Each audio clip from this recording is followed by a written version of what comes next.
All right, let's talk about meeting preparation, Batman style. Imagine Batman entering Gotham with no mission plan, no objectives, no risks mapped, no exit strategy. Just let's see what happens. That's how most sales calls are run today, and it's painful. Reps join calls, hoping the conversation magically leads somewhere.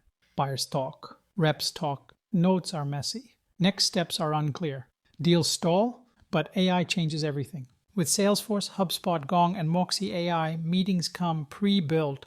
AI drafts the agenda, suggests questions, flags risks, highlights objections, and prepares clear next steps automatically. After the call, AI summarizes outcomes and assigns actions instantly. No more vague calls.